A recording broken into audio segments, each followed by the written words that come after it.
பேய்களுக்கு பிடித்தமான ராசி அப்படின்னு சொல்லிட்டு ஒரு லேடி உட்காந்து பேசிட்டு இருக்கு. அதுவே ஒரு ஜெகன்மோகினி கண்டிஷன்ல தான் இருக்கு பார்த்துக்கோங்க. என்ன அப்படின்னா, ஒரு லேடி என்ன சொன்னாலும் இந்த உலகத்துல வெள்ளையா இருக்கிறவன் பொய் சொல்ல மாட்டான் அப்படிங்கிற மாதிரி, சேலை கட்டியிருக்க பொம்பளை என்ன சொன்னாலும் நம்பதுக்கும் பின்னாடி அலையிறதுக்கும்னு ஒரு கோஷ்டி, மிகப்பெரிய ஒரு கோஷ்டிங்கிறது எப்பவுமே இருந்துட்டு இருக்கு. அந்த விதத்துல பார்த்தோம் அப்படின்னா இது ஜோதிடத்துறையும் விதிவிலக்கு இல்லை.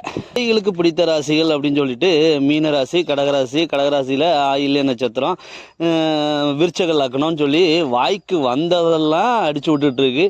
அதையும் கீணத்தனமா நம்புற கூட்டங்களும் இருந்துட்டு, அது நீ இன்னைக்கு மனுஷன் அப்படின்னா நாளைக்கு நீ போயிட்ட அப்படின்னா பேய், அவ்வளவுதான். இதுல பேய்ங்கிற ஒரு கான்செப்டுங்கிறதே கிடையாதுங்க. சுத்த வடிகட்டின முட்டாள்தனத்தினுடைய இப்போ உச்சம்தான் பேய்கள் அப்படிங்கிறது.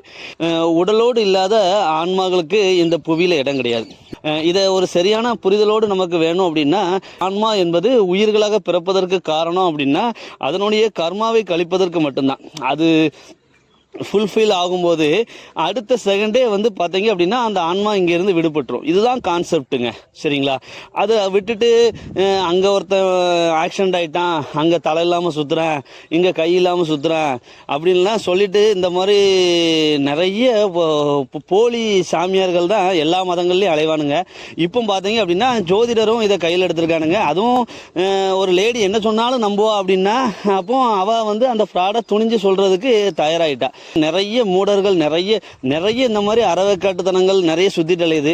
அதை கொஞ்சம் தெளிவாக புரிதலோடு நம்பிக்கை கொண்டவங்க, மூட பழக்கத்தை உள்ளவங்க, அது எல்லாமே உங்களோட வச்சுக்கோங்க, தப்பு இல்லை.